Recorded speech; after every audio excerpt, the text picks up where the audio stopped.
Morning students, मैं परमेश दीक्षित। आज हम आपको पढ़ाएंगे क्लास 10th की मैथमेटिक्स की एक्सरसाइज 4.3 का क्वेश्चन नंबर 6। ये भी इम्पोर्टेंट क्वेश्चन है, जो आजकल हम पढ़ा रहे हैं सभी इम्पोर्टेंट क्वेश्चन है। ठीक है 5 नंबर का आ जाता है बेटा, पढ़ते हैं ध्यान से। एक आयताकार खेत का विकर्ण। अब विकर्ण तो आप जानते हो क्या होता है, आयताकार खेत बना लो। एक चित्र हम बनाए जाए, आयत क्या होता है, जिसकी आमने सामने की भुजाएं बराबर होती हैं, और ये क्या हो गया, विकर्ण। आप जानते हो, मान लिया ए बी सी डी एक आयत है, तो ए सी क्या हो गया, विकर्ण। बी डी भी विकर्ण हो सकता है, 2 विकर्ण होते हैं, समझ गए। तो एक से ही काम चलाते हैं, ये विकर्ण है, विकर्ण डायगोनल। आयताकार खेत की भुजा, ये इसके बराबर, ये वाली भुजा ये इसके बराबर। ठीक है, इसका सूत्र आप जानते ही हो। आयत का क्षेत्रफल होता है लंबाई गुणा चौड़ाई। आयत की परिमाप होती है 2 ब्रैकेट में लंबाई प्लस चौड़ाई। अब देखते हैं क्या पूछा है, आगे देखते हैं। एक आयताकार खेत का विकर्ण उसकी छोटी भुजा से, अब उसकी छोटी भुजा ये लग रही है, इसको x मान लो। ठीक है, छोटी भुजा यही है, तो ये भी क्या हो गई, x हो गई। ध्यान से देखना, तो यही लिखो, माना आयत की या आयताकार खेत की छोटी भुजा बराबर x। अब यहाँ मीटर है तो मीटर लिख दो। अगर यहाँ सेमी होता बच्चों तो सेमी लिख देते हैं, समझ गए। और कुछ नहीं होता, कभी कभी ऐसा तो कुछ नहीं लिखते, समझना, ध्यान से देना, इसके अकॉर्डिंग चलता है ना, मीटर में दिया ना। माना एक आयताकार खेत की भुजा x मीटर है। अब देखो क्या करा, एक आयताकार खेत का विकर्ण, चूंकि दिया है खेत का विकर्ण। ध्यान से देखना बेटा, क्वेश्चन पढ़ोगे आंसर आ जाएगा। उसकी छोटी भुजा क्या है, x। उसकी छोटी भुजा से 60 मीटर अधिक लंबा है, अधिक है तो प्लस 60, ये हो गया बराबर। यानी आयत का विकर्ण हो गया x प्लस 60। बोलो वही चित्र में समझ में आ रहा होगा, मैंने चित्र इसीलिए बनाया, आपको बिल्कुल समझ में आया बेटा। देखो, एक आयताकार खेत का विकर्ण उसकी छोटी भुजा से 60 मीटर अधिक लंबा है। अगर कम होता तो यहाँ माइनस कर देते, क्लियर। अधिक है तो प्लस x प्लस 60 मीटर लिख दो, यहाँ भी लिखना चाहो। ठीक है बच्चों, अब आगे पढ़ते हैं। यदि बड़ी भुजा, अब छोटी भुजा तो मान लिया, बड़ी भुजा, ध्यान से देखना, बड़ी भुजा छोटी भुजा से, छोटी भुजा क्या है, x। ध्यान से देखो, छोटी भुजा से 30 मीटर अधिक हो, ये भी 30 तो प्लस 30 हो जाएगा। तो खेत की भुजाएं ज्ञात कीजिए। इसका मतलब क्या है, खेत की छोटी भुजा x है, बड़ी भुजा कितनी हो जाएगी, x प्लस 30, तो ये भी क्या हो जाएगा, x प्लस 30।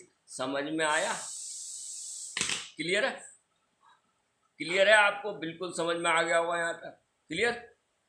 फिर सवाल पढ़ते हैं। एक आयताकार खेत का विकर्ण उसकी छोटी भुजा, छोटी भुजा की बात आई तो छोटी भुजा यही तो लग रही है, x मान लिया, तो ये भी x हो गई। आयताकार के सामने आमने सामने भुजा बराबर होती है, और जिसका विकर्ण छोटी भुजा 60 अधिक है तो अधिक हो गया, और दूसरी भुजा छोटी भुजा से 30 मीटर लंबी है, तो मैंने वही लिख दिया, प्लस 30 प्लस 60, क्लियर है, ये चीज़ आ गया।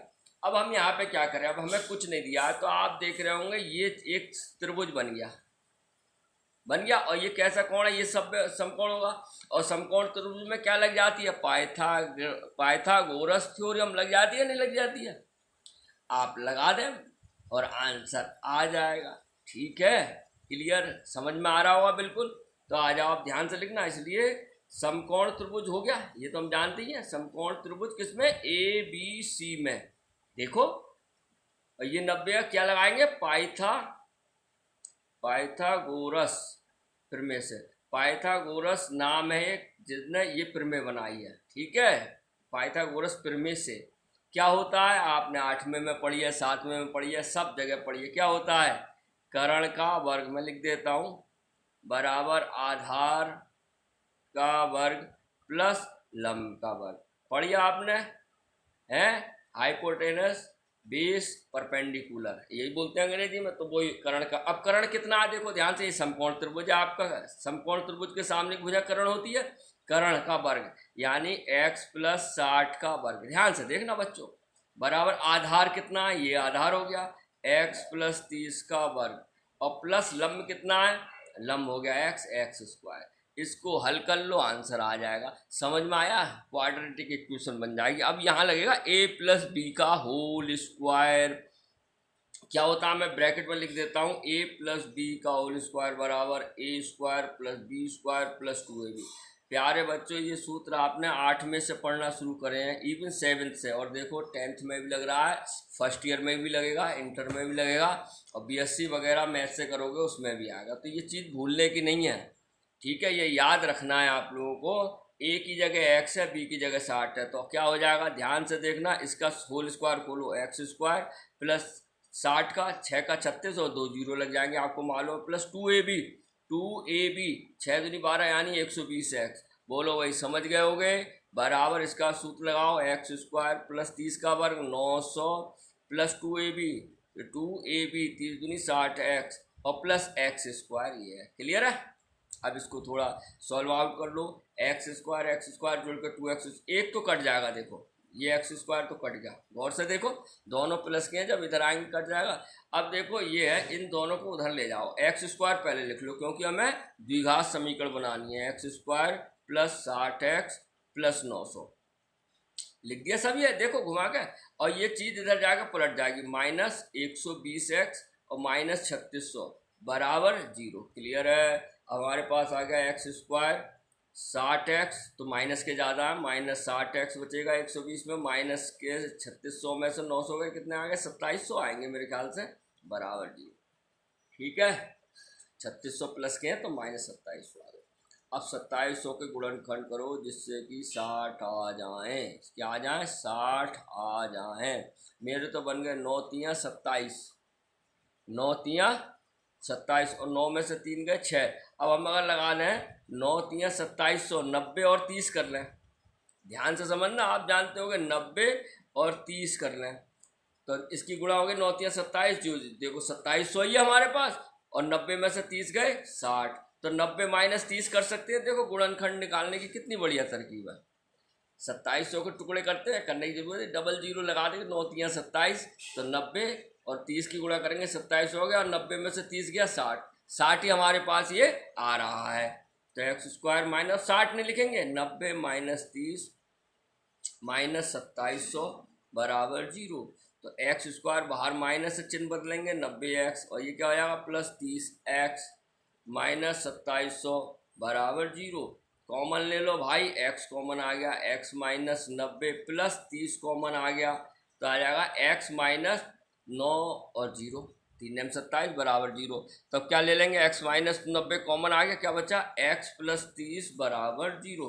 अब वही करेंगे, यदि दो केस बनेंगे, यहाँ कर देता हूँ, दो केस बनेंगे ना आपके, यदि x माइनस 90 बराबर 0 तो x बराबर आ गया 90, माइनस का प्लस का हो गया, इसका मतलब क्या आ गया, x बराबर 90 आ चुकी है। भुजाएं पूछिए ना, तो छोटी भुजा हो गई 90 मीटर, इसलिए छोटी भुजा हो गई बराबर 90 मीटर, और बड़ी भुजा कितनी हो जाएगी, बड़ी भुजा हो गई प्यारे बच्चों, बड़ी भुजा कहाँ है हमारी, बड़ी भुजा ये x प्लस 30, x का मान आया 90 प्लस 30 बराबर 120 मीटर। क्लियर है? अभी आंसर नहीं आया, अब दूसरा केस बचाया है, अभी तो एक ही लगाए, x माइनस 90 बराबर 0। अब क्या लेंगे, देखो मैं यही कर देता हूँ प्यारे बच्चों, ध्यान से देखना आप।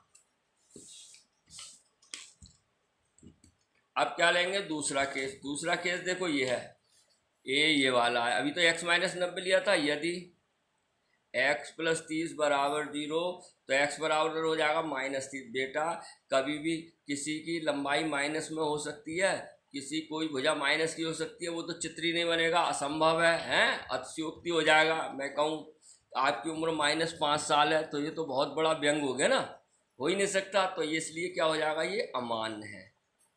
ठीक है, अमान्य है, क्योंकि लंबाई या चौड़ाई कभी भी निगेटिव नहीं हो सकती, ऋणात्मक नहीं हो सकती। इसका मतलब ये हुआ, इसका आंसर आ गया बड़ी भुजा 90 मीटर और छोटी भुजा 90 मीटर, बड़ी भुजा 120 मीटर। इसलिए जो फाइनल आंसर आ गया, बड़ी भुजा